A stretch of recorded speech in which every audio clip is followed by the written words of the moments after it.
honneur de savoir que vous êtes là. Dieu, comme dans la coutume, nous recevons deux personnalités qui seront avec nous et qui sont déjà avec nous, mais la coutume m'exige, n'est-ce pas, de leur demander de prendre la main. Il s'agit de maître Laurent Onyemba qui est aujourd'hui avec nous et maître Eddy Moukadi Kantabilenga. Je dis déjà à tout le monde bienvenue. Merci, Christian. Alors, la coutume m'exige de vous demander qui prendra la main. Il prend la main. Alors, qui prend la main donc?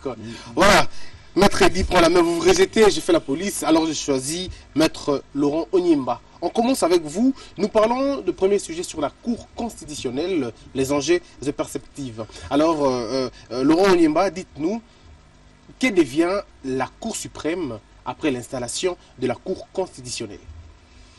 Merci beaucoup, cher ami Christian Bossembe, pour le travail que vous faites. Merci. Je salue aussi le travail que fait Jules Kidinda, qui est un ami que j'admire beaucoup d'ailleurs. Chaque fois que je le vois sur Entre nous, vous posez une question technique. Et vous posez à la bonne personne, humblement, parce que j'ai écrit sur la Cour constitutionnelle. Et vous êtes enseignant d'université? Je suis enseignant d'université, spécialement en droit public interne. En fait, la loi a institué une autre dynamique quant à ce qui concerne la Cour constitutionnelle. Aujourd'hui, avec l'installation de la Cour constitutionnelle, eh bien, la Cour suprême de justice est censée ne plus exister. Strictement.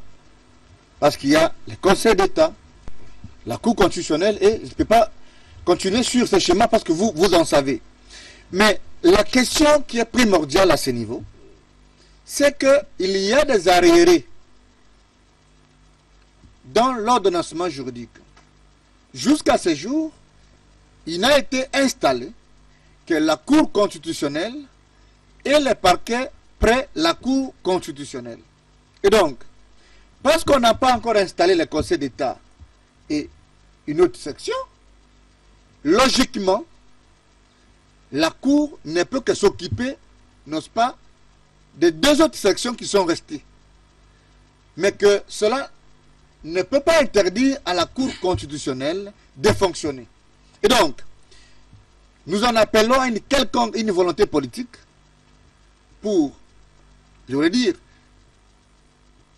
parachever l'installation des deux autres sections pour permettre l'effectivité, n'est-ce pas, de l'ordre et de l'ordonnancement juridique tel que prévu par cette question-là. Et donc aujourd'hui, j'estime humblement que il y a un problème. Parce que vous allez vous poser la question, il y a le président Kitoko, qui est le président de la Cour suprême de justice, qui hier était le président du Conseil supérieur de la magistrature.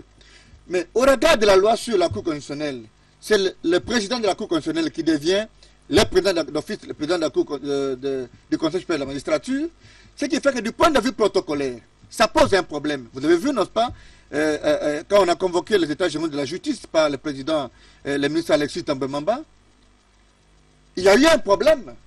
À quel niveau on va placer le président de la Cour suprême de justice actuelle, qui est en face du président de la Cour constitutionnelle, qui est M. Lomba.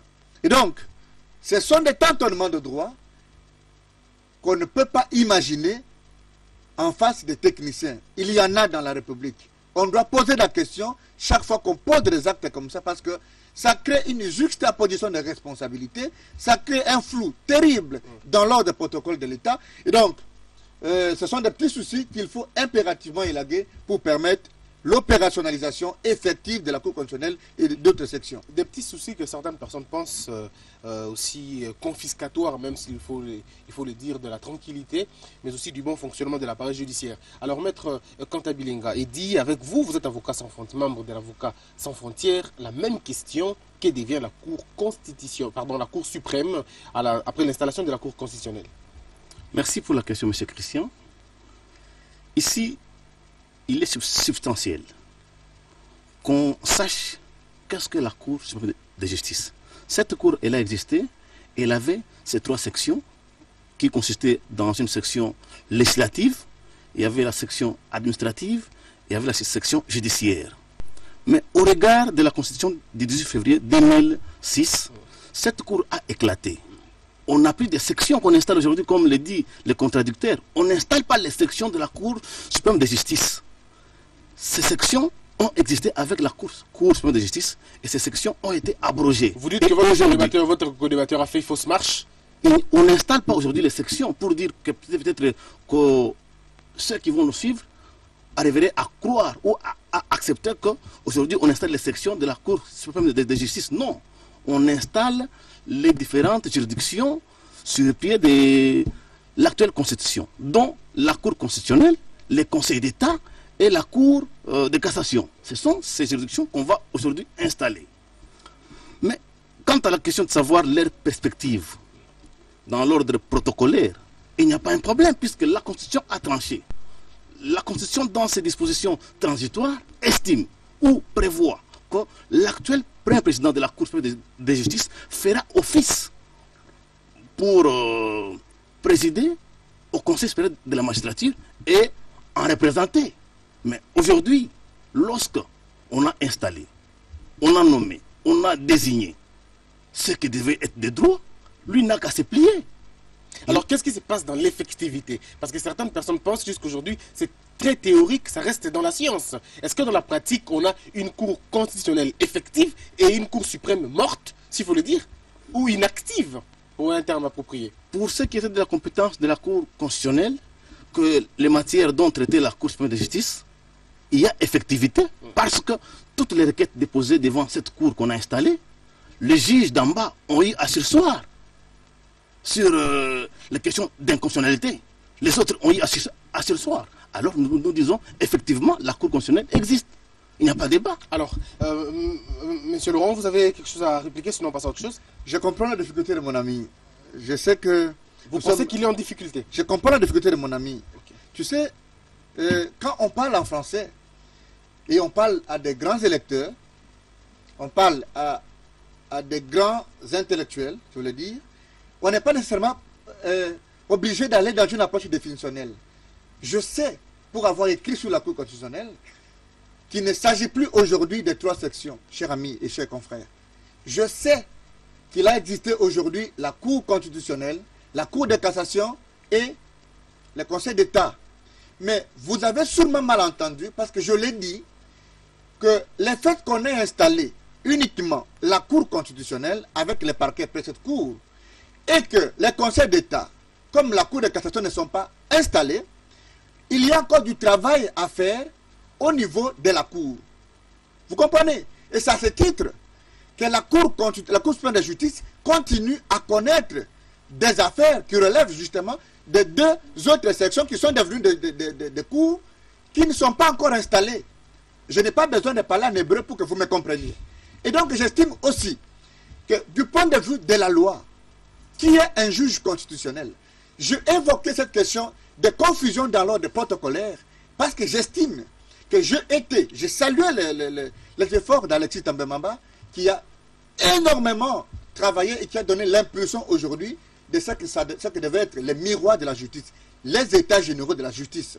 Et que présent à ces assises, j'ai été invité, si vous n'avez pas eu la possibilité d'être invité, j'ai vu du point de vue protocolaire comment il y a eu, n'est-ce pas, un tâtonnement entre le président Luamba, qui est le président de la Cour constitutionnelle, qui est de droit et du point de vue de la Constitution, le président du Conseil supérieur de la magistrature, et le président Kitoko, qui hier avait cette responsabilité-là.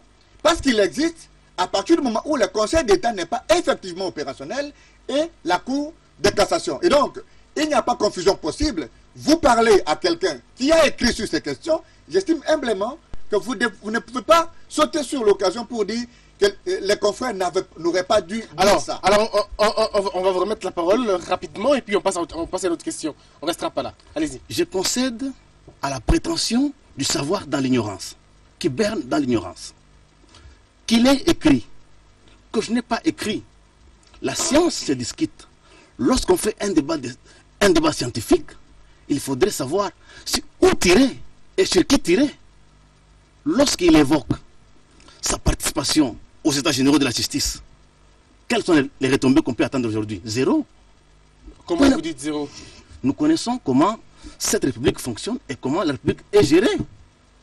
Alors, est-ce qu'aujourd'hui, on a réglé les problèmes d'ordre structurel de la justice. Quels sont ces problèmes, rapidement? Les palais de justice dans lesquels on est censé dire les droits ne sont pas des endroits indiqués pour dire les droits chez nous. Dans les conditions où fonctionnent les magistrats. Vous pensez? Voilà, on va passer à autre chose. Sinon, selon vous, maître Eddy Moukadi, la Cour constitutionnelle obéit à quel schéma? Est-ce qu'elle obéit à un schéma politique ou à un schéma social? Dans sa conception en RDC, la Cour constitutionnelle, on l'entend d'une juridiction purement politique, alors qu'elle ne l'est pas. Pourquoi? L'article 115 de cette Cour lui donne plus de pouvoir, même d'anéantir toutes les décisions judiciaires qui violeraient la Constitution. Passer en force d'état de choses jugées ou pas. Vous voyez? Les autres compétences qu'a la Cour constitutionnelle. Aujourd'hui, lui qui estime qu'il a écrit, oui, mais il y a un problème. C'est votre co-débatteur. Oui, il a écrit. Il y a un problème. Lequel? Les fonctionnements. Le nombre ou la file de contentieux judiciaire qui va traîner devant cette Cour avec 9 membres. Nous pensons que les problèmes demeurent entiers. On n'a pas résolu les problèmes ni de la Cour suprême de justice, ni en installant la Cour constitutionnelle. On n'a pas résolu tous les problèmes. Les problèmes restent évidents et nous devons humblement savoir que dans cette République, avec un peu d'espoir, tout peut changer un jour. Pas aujourd'hui, pas demain. Voilà. Alors, monsieur Laurent Onyimba, répondez à la même question. Sinon, est-ce que la Cour obéit à un principe ou à un schéma politique, comme le dit votre confrère, ou à un schéma social? Vous savez, on dit on ne discute pas avec les évidences. J'ai fait juste une petite parenthèse parce que mon ami a parlé de ce qu'on attend des états généraux de la justice. Mon cher ami, je suis optimiste. Je suis aussi intellectuel que vous et je vous respecte parce que vous êtes dans votre toge d'intellectuel, ne devient pas avocat qui veut. Mais j'estime que je n'ai fait qu'une parenthèse pour évoquer le travail de Tambwe Mamba qui aujourd'hui pour la première fois a pris le risque d'évoquer les états généraux de la justice. Au moins on sait aujourd'hui que le magistrat est corrompu, on sait aujourd'hui que l'argent qui est destiné à la magistrature est détourné, on sait aujourd'hui que les magistrats fonctionnent dans un caractère vétuste qui ne permet pas de s'épanouir, mais aussi, quelles que soient les conditions dans lesquelles on peut fonctionner, cela ne justifie pas la tricherie qu'il y a dans la magistrature. Ce n'est qu'une parenthèse. Je réponds à la question, cher ami Christian, je dirais que n'est pas de la file. Mon ami évoque le caractère politique de la Cour. Moi, je ne suis pas en train de voir la politique partout. Parce que vous estimez que lui voit la politique partout. Je suis critique. Mais j'estime que je suis critique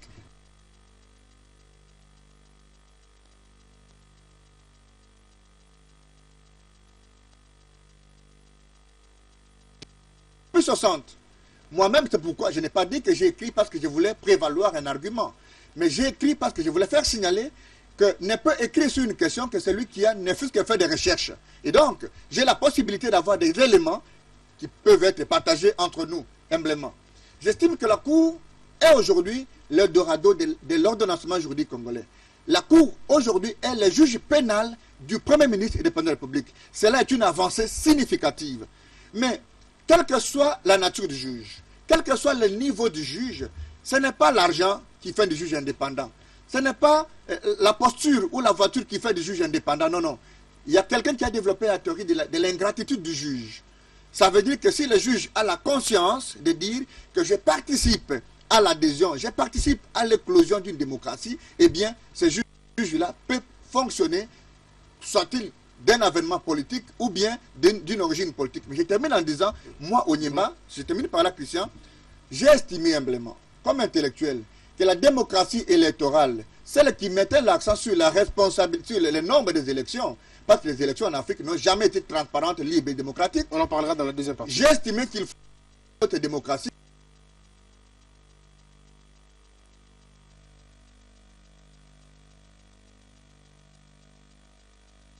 qui met l'accent sur la responsabilité des juges, mais pas les juges du tripet, pas les juges de grande instance ou de la cour d'appel. Je voulais mettre, à l'occurrence, les juges de la cour constitutionnelle, parce que seulement ils ont l'épée de Damoclès, qui est aujourd'hui les juges pénals du chef de l'État et des premiers ministres. Et donc, j'estime humblement que l'installation de la Cour est une avancée significative, aussi bien du point de vue de l'ordonnancement juridique, mais du point de vue aussi de l'État de droit et de l'éclosion de notre démocratie et jeune démocratie, cher ami. Alors, nous allons terminer ce sujet. mais avec votre réplique, bien sûr. Mais je vous rajoute une question.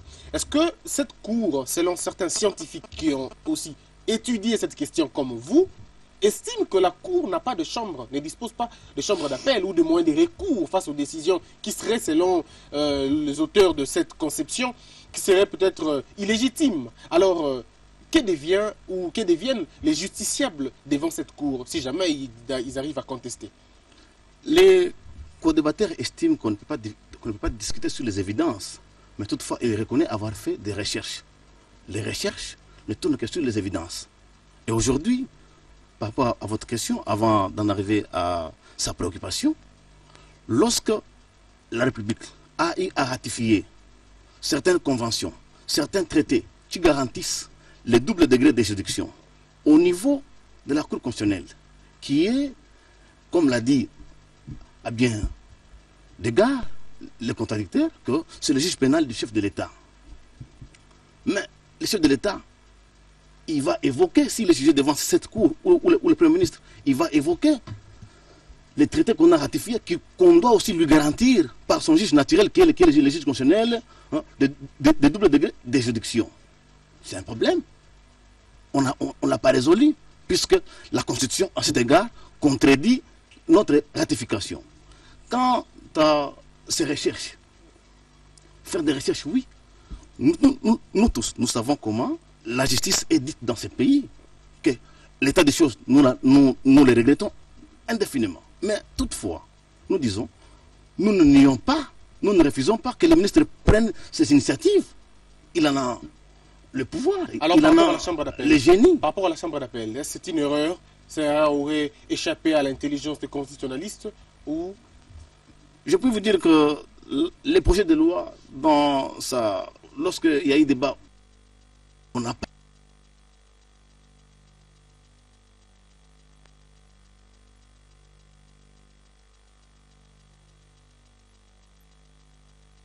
de constitutionnalité.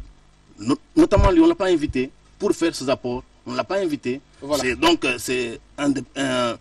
on peut conclure à un dérapage législatif. Une cour constitutionnelle sans chambre d'appel, sans moyen de recours. Qu'en pensez-vous, Laurent? Alors il faut bien voir la loi organique. La loi organique prévoit des mécanismes, n'est-ce pas, au sein de 3 chambres qui composent la partie. Il y a, on peut diviser les 9 membres par 3. Et donc, il y a des mécanismes. Je ne maîtrise plus, je n'ai pas en tête la disposition, mais la fois prochaine, je pourrais vous amener la loi pour que vous puissiez voir que même à l'intérieur de la Cour, il y a des mécanismes, n'est-ce pas? Il y a possibilité de faire des moyens de recours. Mais je voulais aussi vous faire remarquer une chose. Rapidement, parce que vous savez, on est justiciable de la Cour constitutionnelle. Eh bien, il y a des privilégiés de juridiction. Plus, vous avez la possibilité, n'est-ce pas, de jouir, n'est-ce pas, de ces privilèges de juridiction, vous perdez aussi d'autres avantages.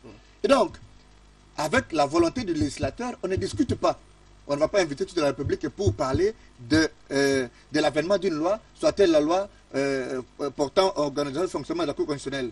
Il faut reconnaître aujourd'hui, je vous l'ai dit, ces gens qui sont à la Cour ne sont pas venus du ciel. Je vous ai cité en passant Jean-Louis Essambo, qui est celui qui a écrit, je crois, le plus avec des données Kalouba et Ngunankoyi et tout sur la Cour constitutionnelle. Il y a les doyens Vundawe, il y a Luamba lui-même, il y a Funga, Pourquoi on ne peut pas faire confiance à ces gens-là? Parce que c'est une Cour qui vient de naître. Effectivement, la Cour a un rôle à jouer. Regardez au Burundi. La Cour a un rôle à jouer, c'est-à-dire qu'à un moment donné, on a besoin de faire passer. Et donc, quant au double degré de juridiction, eh bien, à un moment donné, quand on a des privilèges de juridiction, on peut les perdre parce qu'il n'y a pas seulement que d'avantages, il y a aussi d'inconvénients. Et c'est beau sujet, on va le terminer rapidement. Je vais rectifier quelque part Allez-y. Dans ces allégations ou affirmations qu'au sein de la Cour constitutionnelle, il y a des chambres qui peuvent faire ce travail d'appel. Non, il n'y en a pas. Au niveau de la Cour constitutionnelle, on dit par la loi elle-même que lorsqu'elle doit siéger à 9 membres, c'est en matière de constitutionnalité, de regard pour savoir si la loi qu'on doit promulguer ou la loi qu'on veut appliquer à un litige est en conformité avec la Constitution ou pas. Et la deuxième chambre qu'il y a à la Cour constitutionnelle, c'est les chambres où les juges vont siéger à 3 en matière contentieux électoral. Qu'il y a à la Cour, et aujourd'hui, je suis en même d'affirmer qu'à la Cour constitutionnelle, il n'y a pas de voie de recours. Voilà. Et par rapport au profil des juges de la Cour constitutionnelle et même leur nomination, est-ce que ça vous rassure quelque chose? Oui, je disais tantôt là que à la Cour constitutionnelle, il est exclu et par la Constitution et par la loi organique d'une quelconque voie de recours. Pour dire qu'à la Cour constitutionnelle, il n'y a pas de voie de recours. Lorsque la décision est rendue, elle vous prive de toute voie de recours. Et à cette cour, il n'y a pas de chambre d'appel comme il en existe dans d'autres cours, à l'instar de la Cour pénale internationale où au sein de la Cour il y a une chambre d'appel. Chez nous, cela n'a pas été prévu et par la Constitution elle-même et par la loi organique. Quant au profil des animateurs de cette haute juridiction, discuter sur l'évidence des profils alors que ceux qui ont été nommés ou ceux qui ont eu la grâce de ces nominations ou cette élévation, on ne peut pas les soumettre à la critique objective à cet instant. Mais toutefois, nous disons que la théorie que peut développer quelqu'un dans sa liberté de penser, elle est différente dans la pratique. Pourquoi? Puisque dans la pratique, il y a certains principes qu'on doit mettre en jeu où on ne peut pas aller au-delà parce que ces principes sont des rigueurs. En amont, la liberté de réflexion, d'écrire, vous êtes libre. Mais quant à leur comportement ou aux produits qu'on attend, mais on peut nuancer pour dire, bon, on peut leur faire confiance. Ils sont quand même professeurs et puis auteurs de plusieurs ouvrages. Est-ce que la pratique pourra poser un problème? C'est un problème. Il ne dit pas il n'est pas dit que quand on est professeur, la pratique c'est comme sur les roulettes non plus, puisque la pratique parfois contredit certaines théories. Vous faites allusion à la pesanteur politique ou à la pesanteur sociale? Nonobstant tout cela, nous disons d'abord sur le principe. Si le principe objectif, j'ai dit que les animateurs, professeurs d'université, doctrinaires, ils sont aujourd'hui soumis à appliquer leur réflexion dans des contextes différents. Ça va poser un problème de pratique. Voilà. Alors on va terminer avec vous, Laurent Onyemba, très rapidement. La réplique aussi, bien évidemment, et vous répondez par rapport à la loi qui pose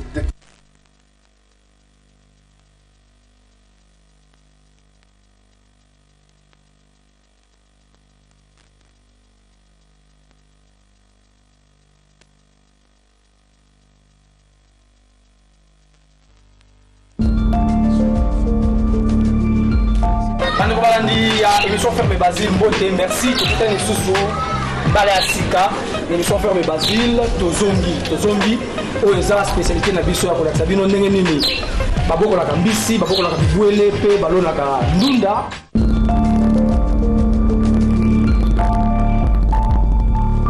Constitutionnel et à notre portée, eh bien, c'est un texte qui n'est pas encore trop approché avec la non-opérationnalisation de la Cour. Je crois que comme il y a déjà les affaires qui sont déposées par devant le greffe, eh bien on va lire la loi. Quant au profil des juges, moi je suis sceptique.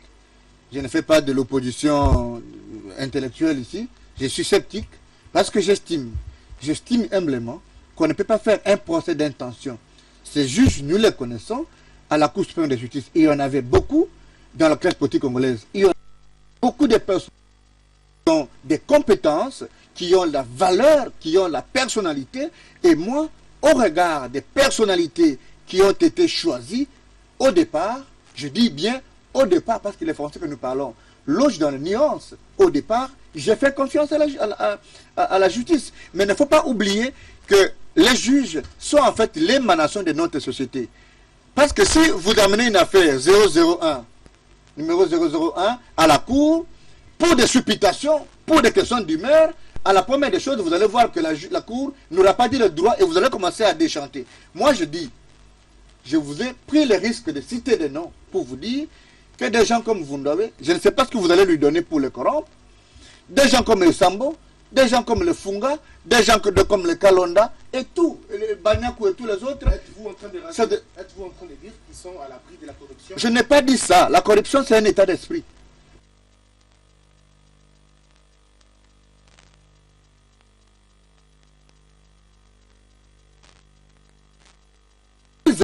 éléments qui sont à notre possession. Si ils ont été choisis pour aller à la Cour constitutionnelle, au quotidien, il y en a beaucoup. Je peux vous en citer. Les Ngondako, il est André Mbata, les Dieudonné Kalouba, que de me citer les juristes, il y en a beaucoup. Mais si ils ont été cités, ils ont été retenus, ça veut dire qu'ils ont répondu à un profil. Et donc, moi, pour le départ, je crois à la Cour, je ne fais pas de l'opposition des arguments, ou penser que parce qu'on est professeur, parce qu'on va être corrompu, non, non. Mais je sais que le débat sera très compliqué parce que c'est une Cour qui va s'occuper essentiellement du politique, des questions et des lois qui viennent du politique avec des enjeux politiques. Ce n'est que normal qu'à un moment donné, qu'il y ait des balbutiements, mais rassurez-vous que je crois en cela. Optimiste, Maître Kantabilega, et hésitant, on le sait et on le confirme. Passons au deuxième sujet. Messieurs et dames, je sens en vous le besoin d'écrire, le besoin d'envoyer des textos, mais aussi des recommandations. Faites-le par le numéro qui est affiché sous le bas de vos écrans. Et le second sujet, nous parlons de présidentiel en Afrique. Vous êtes sans l'ignorer qu'avant la fin de mandat d'un président ou, je ne sais pas moi, d'une république, on se rend compte qu'il y a soit l'envie de tripatuer les élections, soit il n'y a pas d'argent, soit c'est l'opposition qui, je dirais, qui fait une fuite en avance. On se pose une question. Où est le vrai problème? Que veulent le peuple? C'est ça la question. Et vous pouvez répondre par le numéro qui est affiché. On avait commencé. Je prends la main cette fois-ci parce que je le fais la main, il a refusé la fois passée. Moi, je dis ceci, cette fois-là, je suis critique. Je suis critique pourquoi? Parce que l'Afrique, que nous voulons une Afrique de responsabilité, ne veut pas mériter cette responsabilité. C'est une Afrique avec des lois taillées sur mesure. C'est une Afrique avec une politique de pacotille. C'est une Afrique qui est imbue de valeurs, de dévaleurs. C'est une Afrique qui n'a pas de considération. Et vous pouvez fouiller dans la législation, dans notre pays, vous allez trouver tous les mots et les attributs qui concernent notre Afrique. Que dit Moutinga? La République des inconscients. Il parle du Congo. Que dit Bongeli? Il dit un État bébé. Le Congo comme tous les autres pays. Les derniers de la terre, Franck Fano. Un État sans État, Alimbaba. Et vous allez voir que les noms et les auteurs sont légion. C'est des tripatouillages. D'abord, je commence par l'opposition. Il n'existe pas d'opposition sérieuse en Afrique.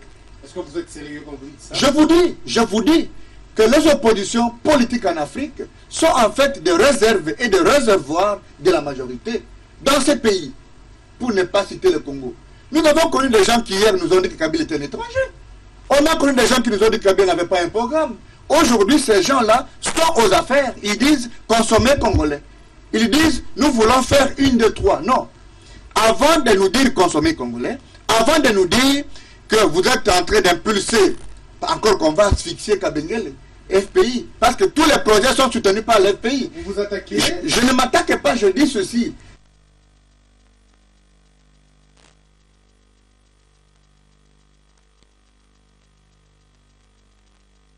Vous devez donner des justifications. C'est cela la démocratie. Voilà, on va venir. Alors, je termine sur la question africaine en disant l'Afrique veut au même moment être respectée, mais l'Afrique n'a pas de valeurs éthiques, n'a pas d'éthique politique.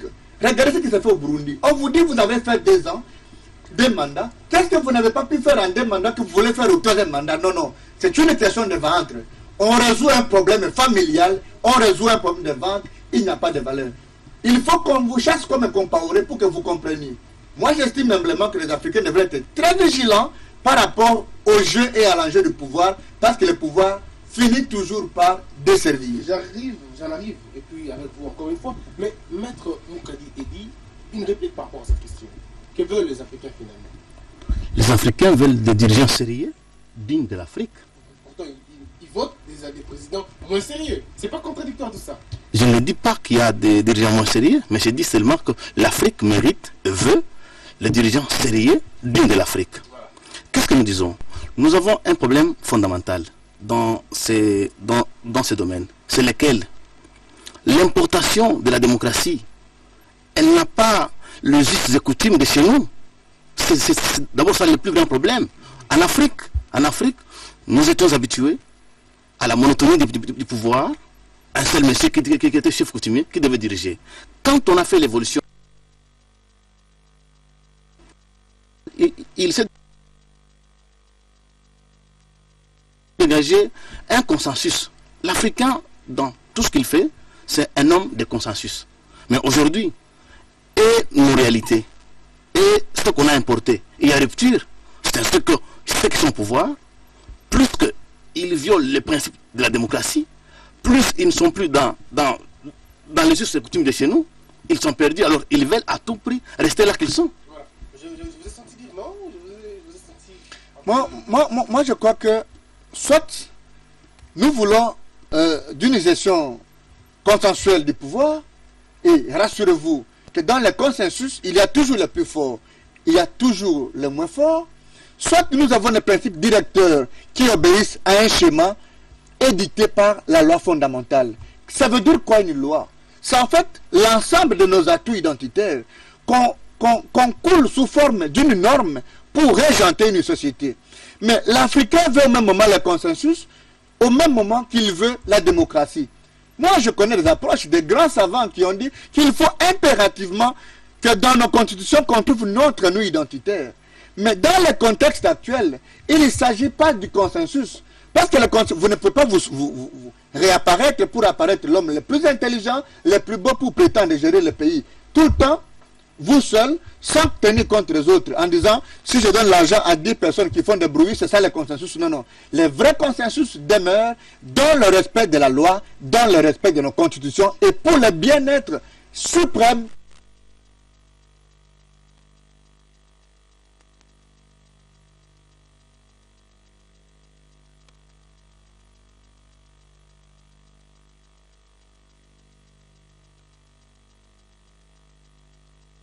Parle.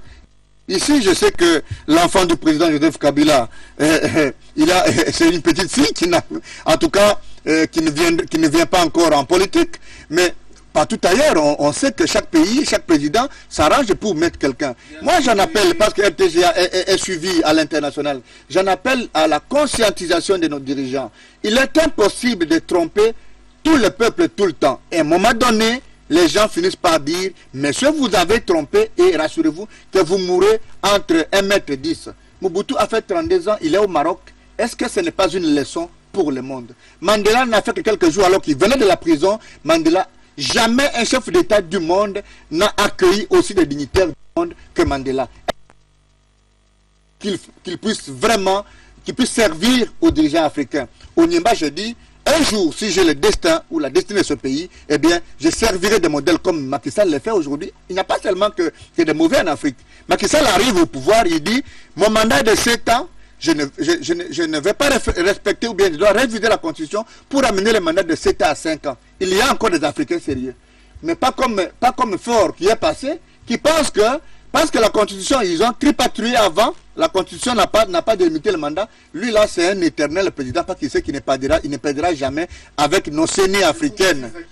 Et Nkurunziza, qui sûrement, s'il ne suit pas nos conseils, Nkurunziza partira comme Compaoré et nous prenons rendez-vous avec l'histoire. Merci beaucoup, Maître Laurent. Alors, nous allons terminer avec vous, Maître Mokadi. La fin du pouvoir, c'est l'évidence de son existence.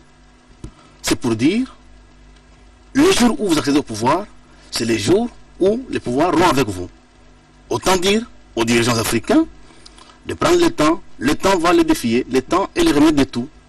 C'est tout ce que nous pouvons dire à ce sujet. Faut lire la politique, l'éthique politique, penser à cela, peut-être pour essayer un peu de donner à la future génération le goût d'abandonner le pouvoir quand il est temps, au lieu que les choses vous quittent. D'abord, le contexte actuel, qu'il soit africain ou congolais, contredit que n'a pas cautionné leur existence. Il y a un décalage. C'est pour leur dire que la fin est imminente. Maintenant, c'est question que ceux qui dirigent la porte de sortie. Si vous choisissez pour la porte d'honneur, oui, l'Afrique restera avec vous. Si vous choisissez la porte de l'humiliation, vous subirez les sorts des autres. Merci beaucoup, Maître Mokadi. C'est la première fois qu'on vous invite. Un mot par rapport à cette émission qui vous reçoit. Je suis flatté du niveau de ce débat avec les contradicteurs et vous-même les présenteurs, M. Christian Bossembe. Je suis convaincu que dans cette émission, c'est ici l'école de la démocratie, de l'échange libre. Et c'est aussi par cette émission que la démocratie que nous rêvons de l'Afrique peut renaître ici. C'est pourquoi je puis aussi oser ne pas vous dire presse congolaise, mais par contre, l'abandon de la presse. Merci beaucoup, Maître Moukadi. Ça me fait plaisir. Ça nous rougit. Vous êtes déjà passé ici. C'est un grand honneur. Merci beaucoup, Maître Laurent Onyemba. Merci beaucoup, Maître Moukadi. Mesdames et messieurs, c'en est fini pour aujourd'hui. Le numéro est affiché sous le bas de vos écrans. Mais comme on le dit toujours, que la peur quitte vos esprits et que Dieu bénisse la RDC.